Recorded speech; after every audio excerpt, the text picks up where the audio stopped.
കാട്ടാനയുള്ള മേടും കരിമ്പുലിയുടെ ശബ്ദമുള്ള വനപാതകളും കാട്ടാറുകളും താണ്ടി അയ്യപ്പസ്വാമിയുടെ തിരുവാഭരണം സന്നിധാനത്തേക്ക് എത്തുകയാണ്. തിരുവാഭരണ ഘോഷയാത്രയുടെ ഇനിയുള്ള പ്രയാണം കൂടുതൽ വനപാതകളിലൂടെയാണ്.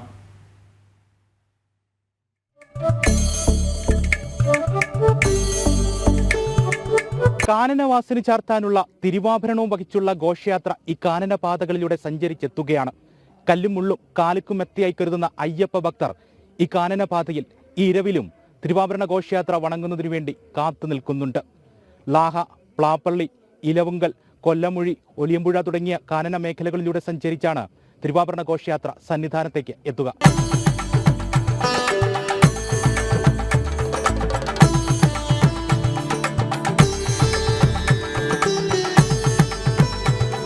കാട്ടാനയും കരിമ്പുലിയും പതിയിരിക്കുന്ന കാനനപാതകളിൽ ശരണമന്ത്രധ്വനികൾ മാത്രം മുഴങ്ങുകയാണ്.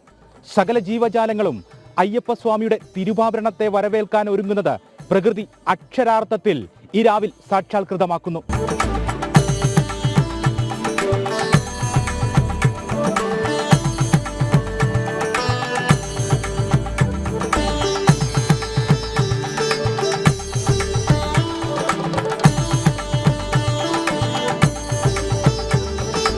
ലാഹിയിൽ നിന്നും ഘോഷയാത്രയുടെ ഇനി തുടർ പ്രയാണം.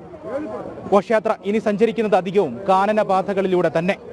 ശരണമന്ത്രധ്വനികൾ കാനനപാതകളിൽ മുഴങ്ങും. വൈകിട്ട് ശരണമന്ത്രധ്വനികളോടുകൂടി ശബരീശനെ മാത്രം ഭജിച്ച് ഘോഷയാത്ര സന്നിധാനത്തേക്ക് എത്തും. ശബരീശ വിഗ്രഹത്തിൽ തിരുവാഭരണം ചാർത്തിയുള്ള ആ മുഹൂർത്തം, തിരുവാഭരണ വിഭൂഷിതനായ ശബരിമല അയ്യപ്പസ്വാമിയെ ഒരു നോക്ക് കാണുന്നതിനും മകരജ്യോതി ദർശിക്കുന്നതിനുമായുള്ള ഭക്തജനങ്ങളുടെ കാത്തിരിപ്പിന്റെ മണിക്കൂറുകളാണിനി. ക്യാമറമാൻ ഗോപകുമാറിനൊപ്പം മിഥുൻ മുരളി, ജനം, പത്തനംതിട്ട.